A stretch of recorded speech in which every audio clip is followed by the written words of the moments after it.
Écoutez, les animaux de compagnie jouent vraiment un rôle extrêmement important dans ces moments d'isolement. Entre autres, on pense aux personnes âgées. Alors, on se pose la question, est-ce qu'ils peuvent constituer un danger, justement, pour leurs propriétaires?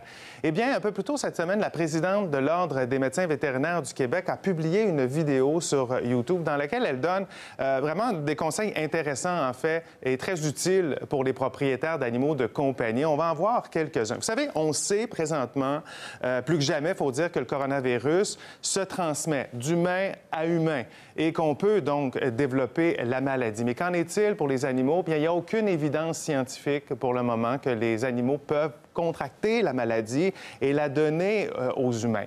Cependant, attention, les gens qui sont en isolement et qui vont aller promener, par exemple, leur chien pour aller prendre un peu l'air et lui faire faire ses besoins, bien, il faut être conscient que si le chien rencontre quelqu'un qui a le coronavirus, bien, il y a un risque que cette personne dépose, on pourrait dire, le virus sur le pelage de l'animal en le flattant.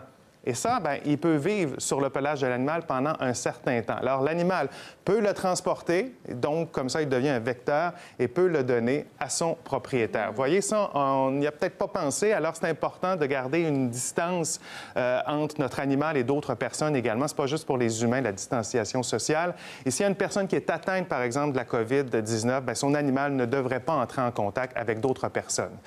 Alors, combien de temps, justement, le virus peut être actif? Je vous rappelle quelques données que vous avez certainement entendues. Alors, dans l'air, il peut être actif pendant 3 heures, sur du matériel comme le cuivre pendant 3 heures également, sur le carton.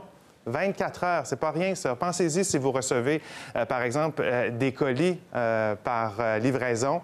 Et sur le plastique, l'acier inoxydable, regardez, ça peut être comme ça pendant 3 jours. C'est pas rien. Alors, voilà l'Ordre des médecins vétérinaires qui rappelle aux propriétaires d'animaux, écoutez, c'est pas le temps d'aller voir son vétérinaire pour un examen annuel de son animal. Allez seulement vraiment voir un vétérinaire qu'en cas d'urgence. Alors, important. Effectif réduit partout, hein, on le voit, là. Exactement. Oui. Et la présidente de l'Ordre disait justement que les médecins vétérinaires contribuaient justement à réduire les effectifs dans leur clinique. Mais ils seront là, bien sûr, si vous avez une urgence pour votre animal. Bien, c'est bon, ça répond à des questions de plusieurs personnes ce matin. Merci, Michel.